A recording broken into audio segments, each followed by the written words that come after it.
Good morning. It's time for Two Guys on Sports. I'm Larry Hazer. I'm Dick Olson. Good morning, Larry. Good morning, Dick. And we have got a packed show today. A lot of stuff to talk about. A lot of stuff to talk about. About every sport that's going right now. So. Yeah, it's just about. We got some interviews coming up here. We're going to talk with Oliver Drake. We're going to hear from him. Where are they now coming up? And also a young gentleman from Thorpe is going to be heading to college to play football. But first, we're going to talk about high school wrestling because, we talked about it during the game the other night, but Neillsville Greenwood Loyal surprised a lot of people last Saturday. They did, Larry. We thought they'd be in the top three. And actually, the top four was very close. Stanley Boyd having a very good day, too. But the Warriors coming out on top, 205 points to 201 for Regis Altoona. Cadott, 199.5, and Stanley Boyd with 193. And the Warriors had 11 boys wrestle Saturday, Larry. Normally they have 12. They had one gentleman not make weight. And but they got points from all 11 of these guys, and 10 of them were fourth place or better. So very truly a team effort.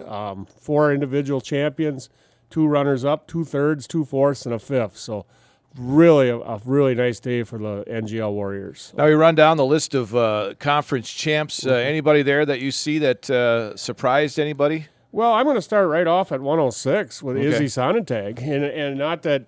And I'm not saying it's because she's a girl or whatever, but, in the duel last week, Mr. Littner defeated her in the duel, and she came back and defeated him. So Chase Littner and that 106. And then, of course, at 132, Adam Kulzer from NGL, and Adam just a freshman, and he's had a good year, but I kind of looked for him for maybe a third in this tournament, but he got in the finals and defeated Matt Jekyll from Colby, who was 30-10 coming into the tournament, and Matt was a sectional qualifier last year. So to me, that was a big turn right there for the Warriors in winning that championship. Was Adam Kulzer at 132. So you look down the rest of the names. I think pretty much the way everybody thought they were going to go. If you look down, 138. It was either going to be Chase Koska won it over Brecken Brzezinski of Stanley Boyd. You figured it was going to be one or the other. Jackson Wesner of Regis Altoona, he would have, top 2 there. Hudson Sebastian Opeld at 150, definitely the favorite. Tanner Halupka from Abbey Colby at 157. He's a 2-time state qualifier, a state runner-up. He was there. Jake Luchterhahn at 165, who has just had a terrific season as a sophomore for NGL. And then his brother, Dane, at 175, and of course Dana's senior, and this is his first conference championship. So, and he defeated a 34-8 wrestler from Cadott 3-1 in the finals. So, but then at 190, Braden Elby from Regis Altoona, Braden a state qualifier last year. 215, Axel Teagles from Cadott, another Teagles, the last one by the way. And then Willie Graham at 285 from Stanley Boyd, and he and Jackson Meyer have gone back and forth this year and had a tight match, but Willie coming out winning, and who knows, at regionals this next week it could be this opposite. So and Wyatt Carl of Spencer Columbus Granton finished second at 215. Second year in a row Wyatt has finished second. He finished second at 190 last year, and so he's doing really well, and Wyatt only a junior. So and look for him to do well at regionals too at 215. So all right, so that was the conference tournament last week in Neillsville, and now the wrestlers head on to Medford for the regional this Saturday. We're now into super regionals, the second year super regionals, and it used to be the regional. There were 4 regionals, now there's 2, so they're called super regionals, and you have basically 13, 14 teams now. The top 4 at each weight go on to the sectionals, and at this particular regional, Larry, I think you look at Medford, I think the host team is also the prohibitive team favorite. They have a very strong team. It's kind of a year they've been building for. I look for Tomahawk, Rhinelander, and NGL to be the main ones battling for second. So, all right. And with the top 4 going, I hope 6, 7, maybe 8 kids from NGL, maybe make the sectionals, maybe. So because you look at the conference and they had a number of them in that top 3 or 4. Right, and a lot of those, you take Cadott out of the picture here, and most of these teams, and Regis Altoona is in Division I now. Sure. Most of the conference schools go to this regional. So, and then you throw in Medford, Tomahawk, Rhinelander. But the major schools, I think, in battling for the team sectional championship, both St. Croix Central, St. Croix Falls, Amory, Ellsworth are all at the other regional. So Ellsworth. So you would meet them in a sectional. That will be the top 2 teams go, and then you have a 4-team tournament, and that'll be Tuesday night. And I'm not sure where that's at right now, but okay. All right. I would think, Medford will be battling. Right now, the way it looks to me, I think St. Croix Central is probably the best team over there. So, but what about Medford and St. Croix Central? If that was a battle in the sectional, it should be. They match up at a lot of good weights. They both have some good top wrestlers.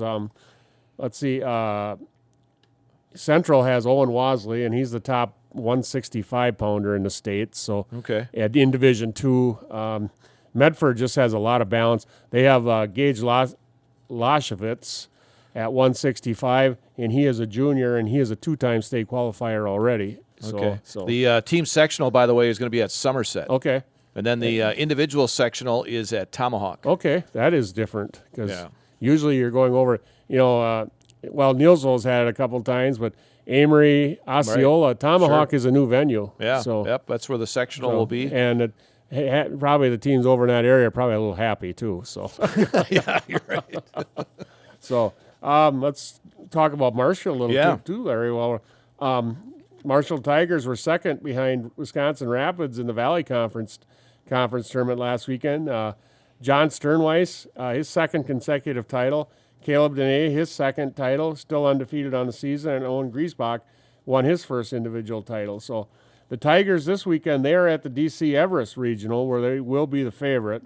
First place team, only the first place team goes on there because 8 Division I teams go to state. So okay, they will face off Tuesday with a winner from the regional to the east. Probably, I'm thinking maybe Hudson, Menominee. One of those teams will face. You think Regis Altoona has a chance? Regis has got enough individuals, but I don't know if they have enough balance. They do have a full roster and they have some good individuals, but I'll tell you what, the lower weights of Menominee are tough to beat. They've got the Casey brothers and Ari, and they're tough. And then Hudson brings a tough team also. They've got some good lower weights and a couple of good upper weights also. So, Marshfield will be hosting the individual sectional on the 17th, and the team sectional there would be at Menominee. Menominee, yep.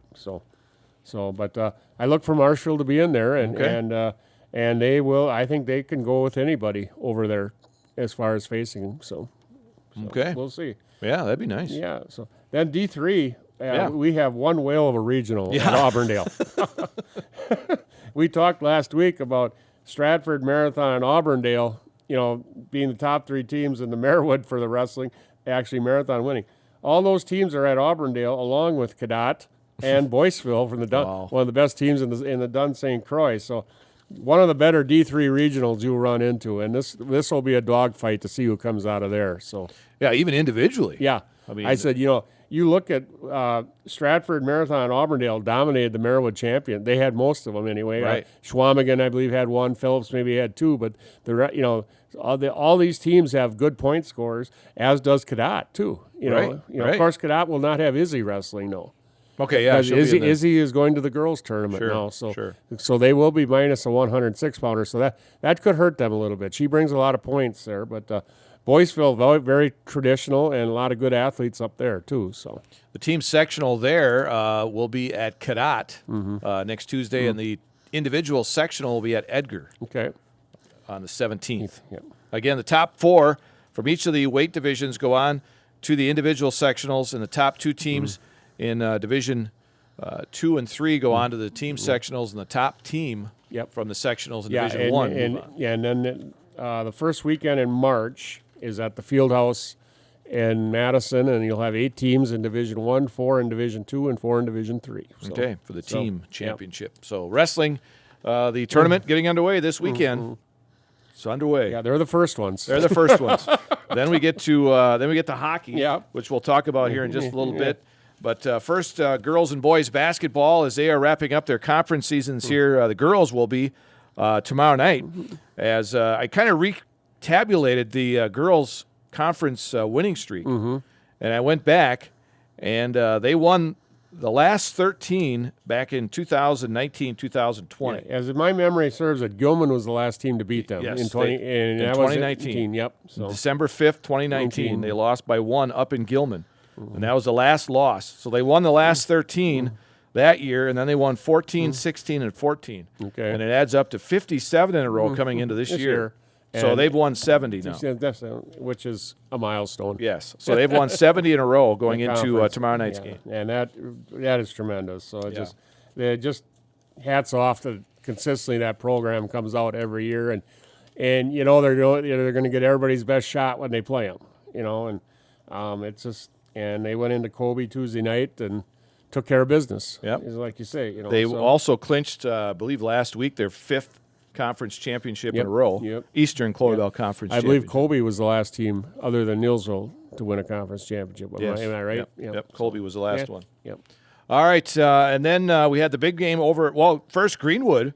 Clinched the second place. Yes. How about that? Yeah. The Indians will be playing in a crossover for the first time in my memory. It's been a while. I'm sure they did back in the day, but it's been a long dry spell for the Indians, and I say this a lot, but hats off to Coach Wietrich and his girls. They have really done a nice job this year. They went into Marshall Columbus, which is not an easy place to play, and pulled off a win, and that was very much a back and forth game. Yes, it was. Greenwood fell behind several times in that game. So. And they finish. They're actually done with the conference season. They are 10-4, so they have second place.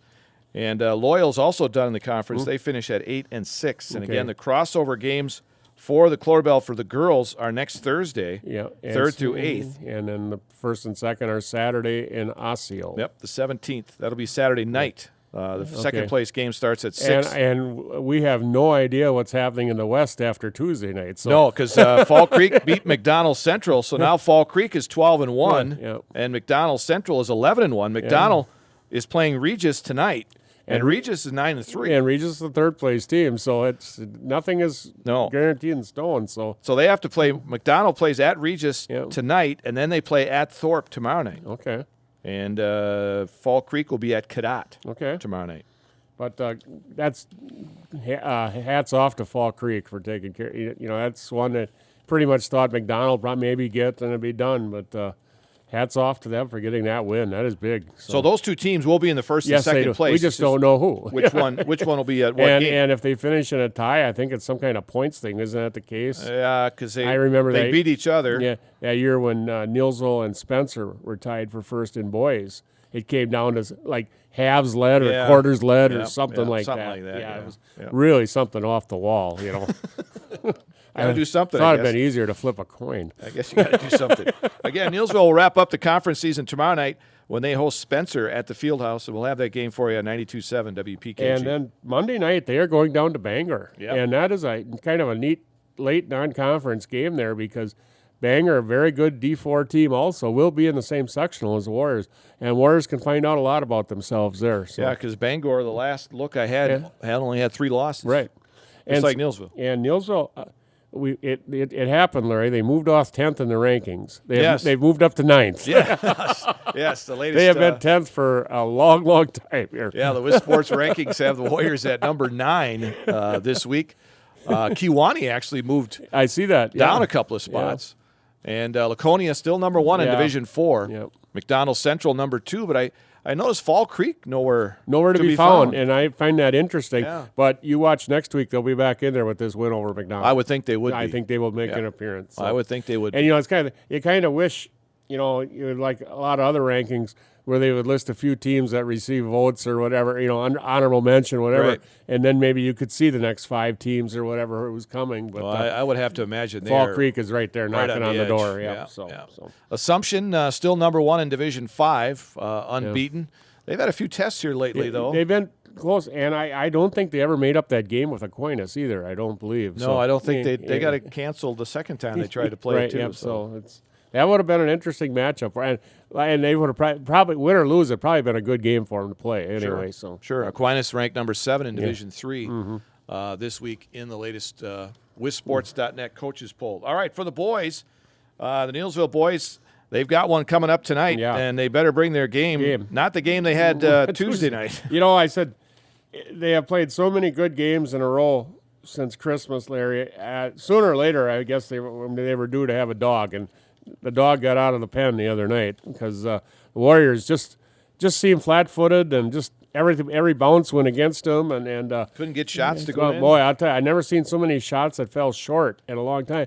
And when they fall short like that, you get the crazy rebounds, and I'll tell you what, Arcadia is probably a better team than their record. They're 9-9. They're a Division III team, and they play in a tough conference. But this Mr. Draskowski is about as good an athlete as the Warriors have seen this year, and I put him right up there with Grant Warren. Yeah. I think as far as opponents at the Warriors, he is just a great athlete. He's not as tall as Warren, but he can shoot. Shoot, man, inside, outside, and we've seen his athleticism on that dunk. That was a tremendous, nice looking dunk there. So, but Arcadia is well coached. The Sonnentags have been around basketball forever, and but it's just the Warriors just a bad night all around. 68-49, they lost to Arcadia. So now they come into Owen Withee tonight at 9-2 in the conference, and Owen Withee at 7-4. Yeah, and Owen Withee's going to be looking for him because the Warriors beat them down here, and Coach Russ Weiler always has his kids ready to play, but even more so in that Owen Withee gym. So yeah, and it will be physical. Oh yeah, no hands or what's about yes, it will be. So and then Neillsville turns around and they're at Colby next week, Tuesday. And Colby's the third place team, and Colby's going to, after that loss down here where on Bryce Erickson's 3-pointer at the buzzer, they got to be looking for a little revenge also. So, but Neillsville normally has played very well up at Colby. And the only thing with Colby is they have to play Columbus Catholic right, tonight. Yeah. So and who knows what might happen there? Yep. Columbus has not played great as of late. Right. Loyal gave him a pretty good test the other night, and Chippewa Falls McDonald gave him a great test Tuesday night. So and Chippewa Falls McDonald is not.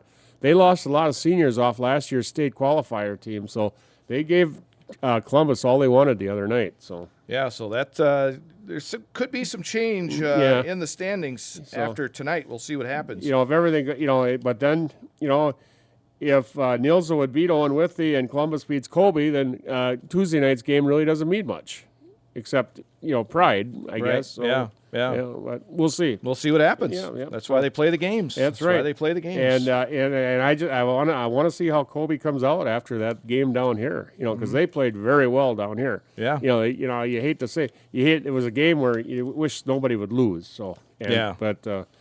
Columbus Catholic still on top in the Eastern Clover Belt, and Neillsville at Owen Withee tonight. You can hear it on 92.7.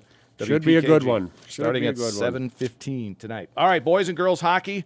The boys, Black River Falls Co-op got a win over Viroqua on Tuesday, 3-1. Up to 13-9, and they host Toma tomorrow night. Now, is this considered the Cranberry Classic?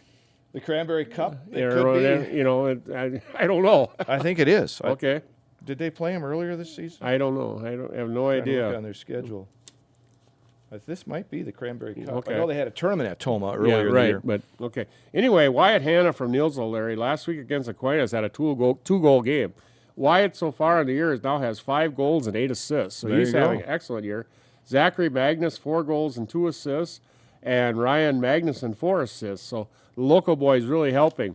And the boys hockey team opens their WIA tournament a week from tonight. And they will be hosting Baldwin Woodville, St. Croix Central at the Milt in a 4-5 matchup. Okay. So that game tomorrow against Toma is their final game of the regular season before the tournament. The girls also have their final game. It's on Saturday against Brookfield Central. Yeah, what interesting matchup there. And then they have their tournament next week. Yeah, but last Saturday versus Badger Lightning, Sydney Magnuson had a shutout, Larry. Okay. And her save percentage is now 93.1% on the year. So having a great year. The girls' record stands at 13-10. And they open tournament play also a week from tomorrow night, and they are at Hudson for the opener. So, All right. So there you go. The tournament's getting underway for boys wrestling and also boys and girls hockey starting next week. And basketball, I would think the girls' seeding should be coming out early next week, wouldn't they? Either that or later in the week. Okay. Maybe. But I'm not sure if they're going to have the seeding meetings on like a Wednesday of next week, maybe. I don't know, so Should be interesting. Yeah, I thought they always came out kind of before the playoffs started. Yeah, right. Yeah, right about. It always seemed to me like it was a Sunday before the cross, Sunday, Monday, Tuesday before the cross. Because they're going to have the our first games are going to be that following Tuesday after the 20th. crossover. Yes, Yeah. so you would think so. All right, some football news. Jeff Gadel stepping down as head coach at Cadott. Yeah, Jeff been up there 6-7 years. Yeah. And his private, he does not teach, and he. And I think his full-time job trumps his coaching job, but it sounds like he'd like to stay on as an assistant. So Yeah, it wouldn't be quite as much time consumption and there. hopefully they can find somebody because he's taken Cadott. I believe last 3 or 4 years they've been in the playoffs. Yeah, he's done a good job with that team. You bet. So After a team that kind of was they went on a JV schedule one year. Yeah, actually was in a co-op with Cornell. Right. And they played a JV schedule. And they took kind of what Auburndale did one year too. Auburndale went to 8-man for a year, yep. and now both these teams have really nice turnouts. So it sometimes it seems like a drastic move, and we're going to 8-man. Well, you don't have to stay in 8-man. You can come back to 11-man. Right, so right. and Auburndale has proven that with what they've had the last few years. So. And have proven to be very successful coming back. Yeah, Jay Anderson really kind of the architect of that whole thing, and it's worked out big time for him. So. All right, speaking of teams that have done well, the Thorpe football program did well last year, of course, making it to the state championship. Yeah, a game we got to see. Yes. Our first 8-man game. Yes, our first 8-man and a championship. And it was exciting, too. Yes. It was very exciting. Very exciting. Yep. And a couple of guys that made it exciting are moving on to the next level. And they had signing day yesterday afternoon up at Thorpe. One of them was Denzel Sutton, and we saw a lot of him at the quarterback position. Played very well defensively as well. Great defensive back. He's moving on to play at Division II Minnesota State University Moorhead. And Gene Delisio was up there for that signing yesterday, and he talked with Denzel. Denzel Sutton joining us from Thorpe High School, who'll be playing college football next season at Minnesota State Moorhead. Denzel, congratulations on this decision. Tell us about your choice of Moorhead and what went into that for you. Thank you, first of all. And second of all, what led to my choice of Moorhead is the culture there. Their culture it means everything to me. And you get there and you feel automatically more than just a player with a jersey on. You feel like you're a part of a family, a true family, and they mean the best for you at all times. Same with the players. What was the recruiting process like for you? It was not short at all. It wasn't anything brief. They really took their time and made sure it was more player-based than how the coaches were feeling. They made sure you felt like you were in the right place and you were confident with your decisions and what you wanted to do. What about some things you need to do between now and next college football season to prepare yourself for college football? Really just hone in on my craft and just do what I've been doing, putting in the work and constantly learning about stuff I can do better as a player. Now, you have played several different positions here at Thorpe. Where do they project you to be at Moorhead? They project me to be in the slot at receiver. Okay. Tell us about playing for Coach Stokes and the Thorpe program. What's that done for you in preparing for college football?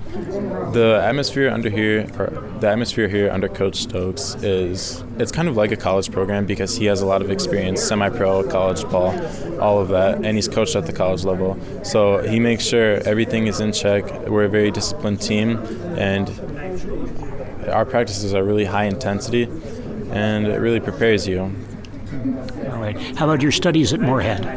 I hope to major in biology and then hope to go to med school to become a surgeon.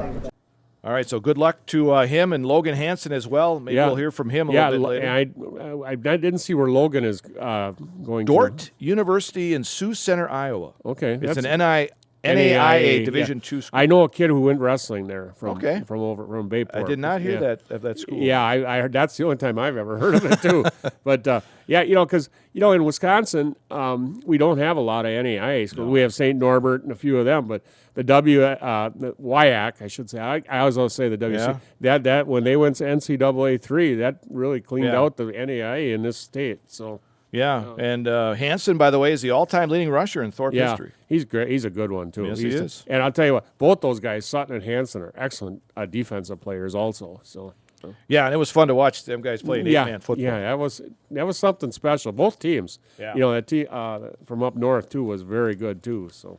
Yeah, and speaking of guys that were good in football and numerous sports, was Neillsville alum Dean Bryan. Yep. Was named to the University of Wisconsin Stevens Point Athletics Department Hall of Fame. Yeah, Dean. Of course, Dean in high school was a outstanding football player, basketball player, all conference in both, and then outstanding. Still holds Neillsville High School track records. Yeah, 3 of them. 3 of them, which is amazing, 89.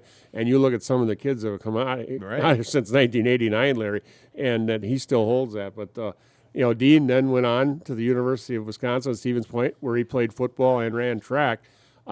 People forget how good football, but he caught almost 100 passes in his career at Stevens Point.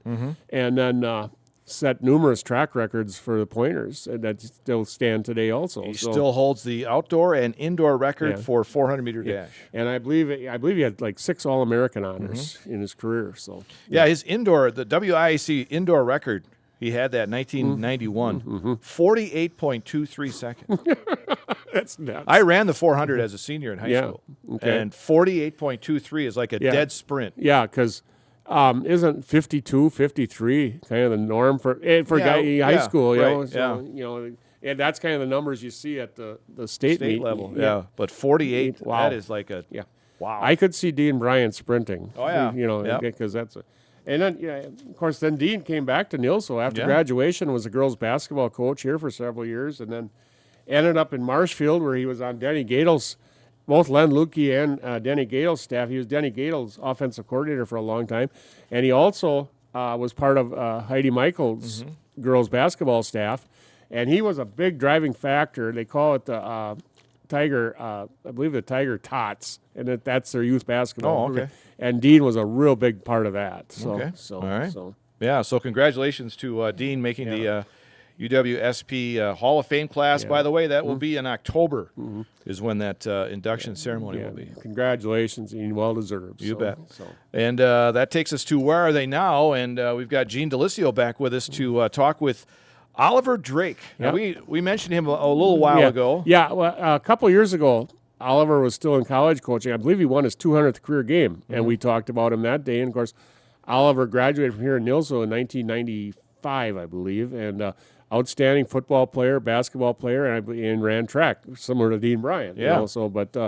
I don't remember if he played. I think he played some college ball at Eau Claire, but then got into the coaching ranks, and he was in – I forget if he was in Nebraska first and Iowa second or vice versa, but he then his wife is originally from Wisconsin too, and they had a desire to move back to Wisconsin, and he got in at DC Everest, and now he's in his second year up there.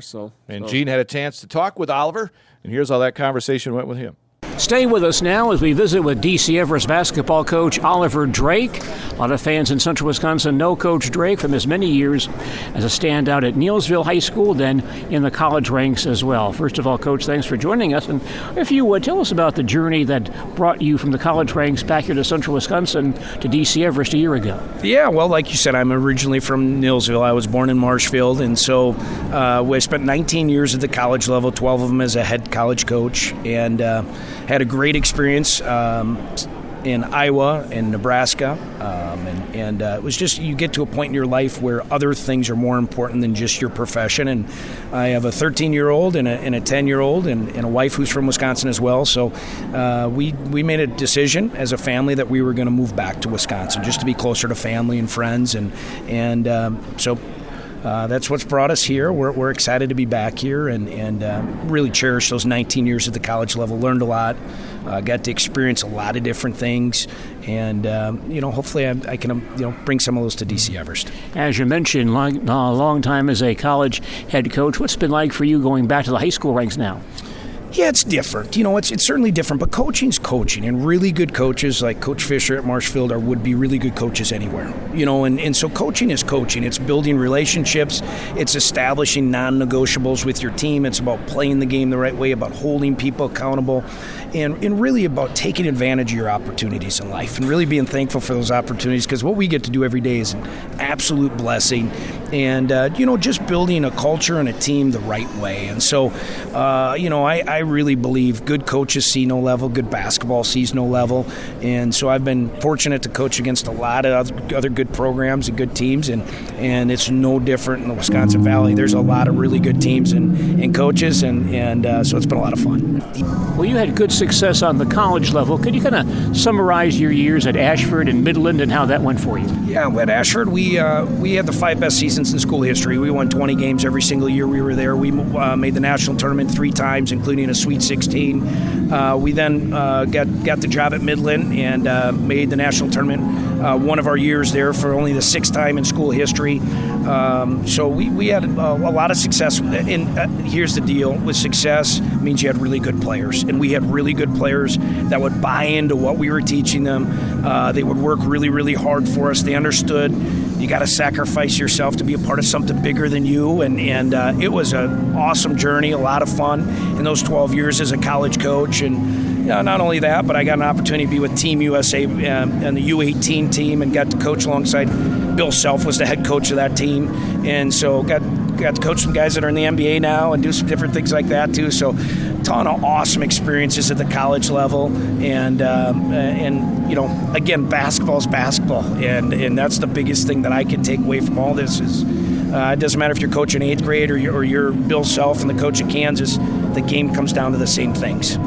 You were at a very good program in Midland, and we all know about their reputation. But before that, at Ashford, that kind of intrigues me because a very tiny school. I'm sure you had to wear a lot of hats, and it had to be a great learning experience. Tell us about coaching at Ashford for several years. Yeah, it was an awesome place. It's in Clinton, Iowa, right on the Mississippi River. And you teach. Obviously, you're recruiting all the time. You're a mentor to your guys. And Ashford was a really unique place. We were able to recruit Illinois a lot because we were only 2 hours from the west suburbs of Chicago. We were able to recruit Southwest Wisconsin a little bit. We obviously were in Iowa, so we recruited Iowa. And we were just really able to assemble really hungry players, kind of guys that were under the radar. Maybe were an inch or two too short to be a Division I player, and we were able to get some really, really high-level players there. I think we were top 5 in the country in team defense every year we were there, and we were really able to build a culture of just defense and rebounding and valuing the basketball. But it was a really unique place. It was a small, really tight-knit campus that's full of phenomenal people, and I think that's the common denominator with every place that has success. It's the people. It's not the facilities. It's not the town they're in. It's truly the people that make the difference. I did ask you, Coach, we talked on the phone some years ago about your experience growing up in Neillsville, playing for Neillsville, playing for Dean Zaleski. Tell us again about how that developed you. Well, Coach Zaleski was a phenomenal defensive coach, a phenomenal fundamental coach. I learned so much from Coach Zaleski. He's got a huge, handprint in my coaching philosophy, from valuing the basketball to rebounding, to defensively, to taking good shots. He just really gave me a foundational piece to play the game the right way, in my opinion, the right way. And that's controlling the controllables. That's being really tough. And that's most importantly about taking advantage of your opportunities in life and really being thankful for them. And so I saw Coach Zaleski. He came to our Eau Claire North game last year, and he's still got a huge impact on me. And I think that's just another reminder of the power of a coach and the power of people who pour into you. And so really, really thankful for him and for all my coaches in Neillsville and my time growing up in a small town in central Wisconsin. I wouldn't trade it for anything. It was awesome. All right, that's Neillsville alumni Oliver Drake, and he finishes up there, talking about his days with Neillsville and Coach Dean Zaleski back in the day. Yeah, he learned something about coaching there. Yeah. Especially defense. Yes, and discipline. Discipline.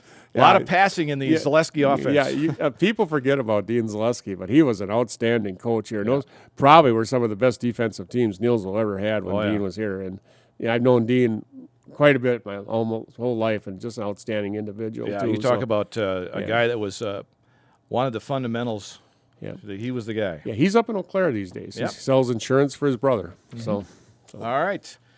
Moving on to, let's see, what do we got here?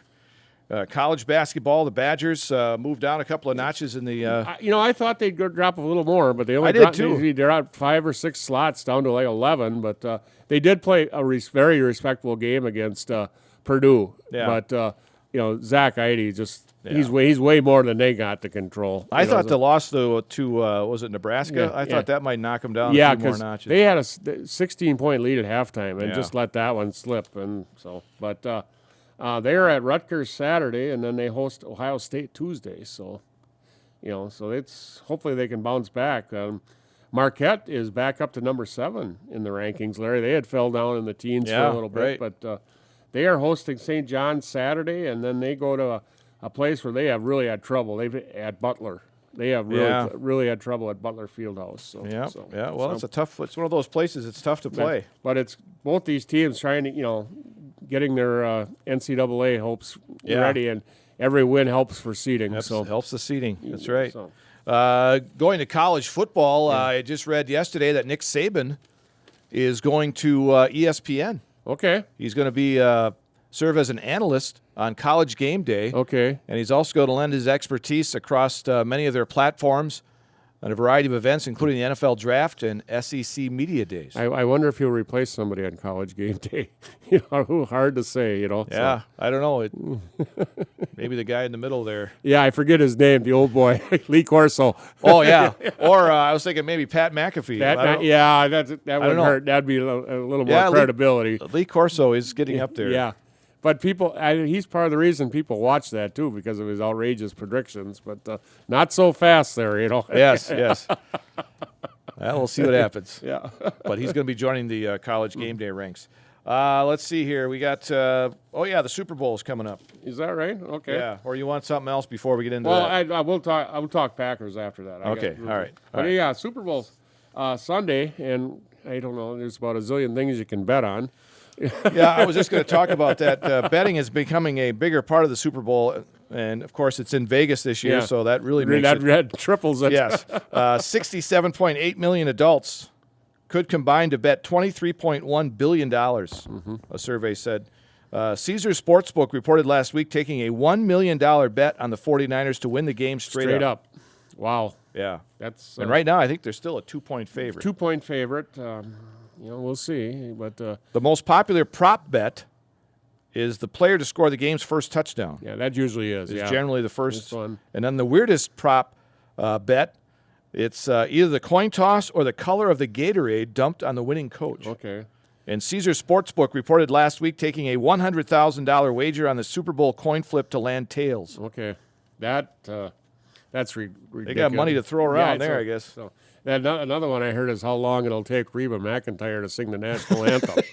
Can she do it in 83 seconds or less? That must be the. If she's flying, we know she's got money on this.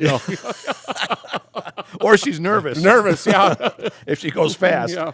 As far as what people are where they're going to see it or what they're going to eat or drink, ESPN worked with a market researcher, Smith Geiger Group, to poll fans.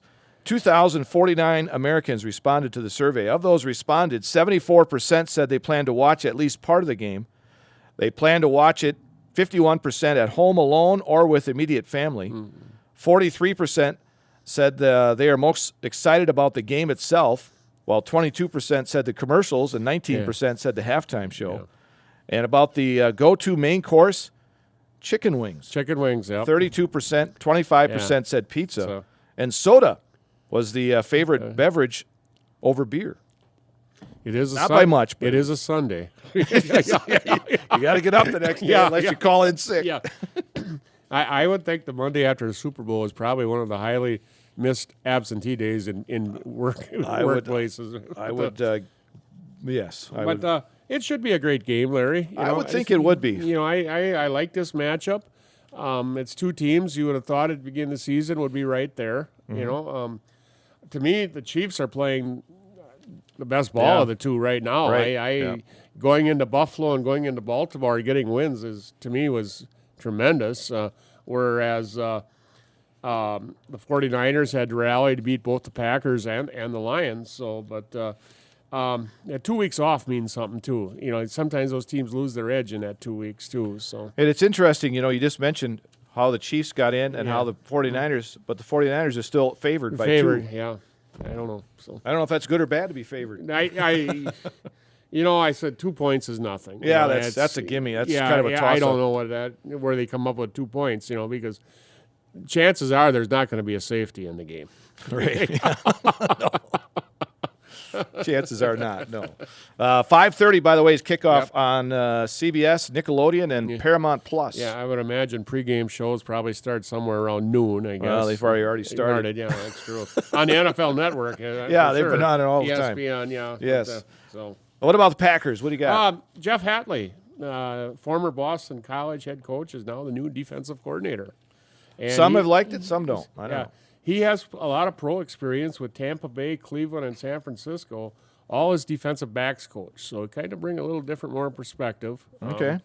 And we'll see. He brought in some of his own staff. So, okay. So kind of bring in some new faces and kind of changing the culture a little bit on the defensive side of the ball. So. He's more of a go get him. Yeah, exactly. Pressure. Yeah. Man-to-man, Barry, cover. Yeah, Barry is more of a, laid back and. I understand Zone. 4-3 now? Yeah. Instead of a 3-4? Which is, they do have the people to go to a 4-3 because you have Dante White, you have Kenny Clark. They can play that middle. They have Slayton, Wooden, and they have, they do have the people to do it. So we'll see what that means for a guy. Rashawn Gary, is he going to be a stand-up linebacker? That's a pretty interesting question there because he's definitely not a down lineman. Right. Right. No, he's not big enough really. Yeah, for that. not really. So Preston Smith probably not either. So it could be a little different. So we'll see. But Joe Barry did resurface. I see that. Yeah. At Miami as the linebackers coach. So good for him, I guess. A little farther down than the defensive coordinator. Yeah. Right. Yeah. Maybe it'll work out better for him. I hope it does. But. Another thing, the Philadelphia Eagles are going to play in Brazil. I see that. First game, and that's on a Friday night, too. Friday night. Yeah, of Labor Day weekend. Yeah. They haven't had a Friday night game since, I believe, was it 1970 or something? 1970. Yeah. Wow. That's one night of the week, because back during the pandemic years, we've seen games on Tuesday and maybe even a Wednesday, but Friday night, that's kind of always been reserved for the high school games, and the small colleges, and the pros have stayed away. Well, even the college have gone to Friday night games here lately. Yeah. Well, you look at ESPN. Once baseball gets done, ESPN has football every night of the week. Just about right. Tuesday, Yes. they put all these mid majors Tuesday, Wednesday, Thursday, and those schools love it because they're getting the TV money. Yeah. So. But one thing with the Philadelphia Eagles, that's a home game for them. Yeah, okay. Guess who's supposed to play the Eagles on the road? The Packers. Packers, okay. All right. So there's speculation. They don't know the opponent yet. Okay. But there's speculation that maybe it'll be the Packers Okay. Well, that would be interesting. taking on the Eagles in Brazil. Okay. So, last year 2 years ago was the first year they ever went abroad, and now this will be another one. So I know Mad Dog Russo on ESPN was not happy with the fact that they're going to Brazil and all these. He goes, people in Philadelphia don't want to go 7,000 miles to play football. Oh. That was funny when he did that. All right, let's see what else we got going on. Bucks, Brewers, go ahead. Trade Corbin Burns to Baltimore. What do you think of the trade? I don't know. To me, Larry, They said he's going to be a free agent Yeah. after this year. Yeah. So they wanted to get something for him. Yeah, I think those. You just signed Reese Hoskins. You've been saying all year you weren't going to trade him or Adamas. I think this sends a bad message to your fans. But maybe they felt this is where they could get the best. They think they've got two guys that are going to come in and play for them this year in the majors. So we'll see. But they were going to lose him one way or the other at the end of the season. And quite honestly, since the Josh Hader trade, there really has not been good feelings between the management and Corbin Burns, because first he was very vocal about the Hader trade. Yeah. And then last year they went to arbitration over just a little bit of money. Not to you and me, not a lot of little money, but for them it was like $500,000, which was stupid, And he pitched well, but you could see in his mannerisms that he wasn't the same. No. He actually, Larry, has not been the same since he won the Cy Young that year. No, he hasn't really. No, he's walked more. He's been hit harder. I've seen teams where they just sat on that cutter and just kicked him. Right. Kicked him bad. You know? So, yeah. But, once the strength of the team, the Brewers, now with losing him, and then you lost Brandon Woodruff, Freddie Peralta is your best starter back, and your next two are going to be Colin Ray and Wade Miley right now. So Yeah. you're going to need guys like probably Aaron Ashby to step up, people like that. Well, maybe you know? this guy they got. Yeah, I know they talked about maybe going. They figure Hall will be in the rotation. He's a left-hander, so Yeah. and he has started in the past. Lately, he's been a reliever, but I think they're Yeah. talking about putting him in the starting rotation. So, Okay. And Ortiz is their future shortstop, they believe. So Okay. and then right away that has started speculation Yeah. about Adames trade. So, Sure. So Yeah. we will see. Yeah. But somebody's got to play third this year too. So Yeah. Brewers, by the way, pitchers and catchers report Yep. next Thursday. Yep. So And then the position and everybody else comes the following week. yep. So. Bucks not off to a good start with a new coach. No, they all out on the road, and you had one win in Dallas, but boy, I'll tell you what, they just slow.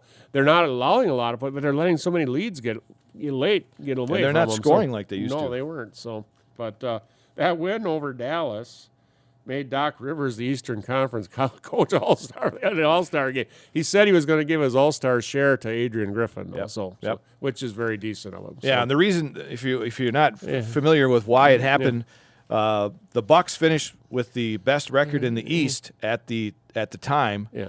because Boston won it made their coaching staff went last year. Yep. So Yep. this year it's the Bucks. Yeah, it came down to the Bucks and the New York Knicks. Yeah. So And so the Bucks finished higher. Yep. So that's why their Yeah. coaching staff is going to be coaching in the All-Star. So hopefully they can get things turned around. You know, they've got the personnel to do it, but yeah, like I said, all of a sudden they're not scoring. You know, I think what was the score the other night against Phoenix? 114 to 106. Yeah, and that's been kind of the norm, about 100, right around 110 points. And I that's know when they interviewed Coach Rivers. he said, "I wish they would have waited till after the All-Star game." Yeah. because going up, I mean, now they Yeah. got Minnesota tonight. Yeah, exactly. I mean, they are Yeah. getting hammered every Yeah. night with the Yeah. best teams. It seems Yeah, like. they have the second toughest schedule the rest of the season. I forget who was first, but the combined record of the rest of their opponents for the season is 520. So so everybody over 500. So it's going to be a war. And the East, Philadelphia is going to be without Embiid for a while. So a month at least. That'll take him.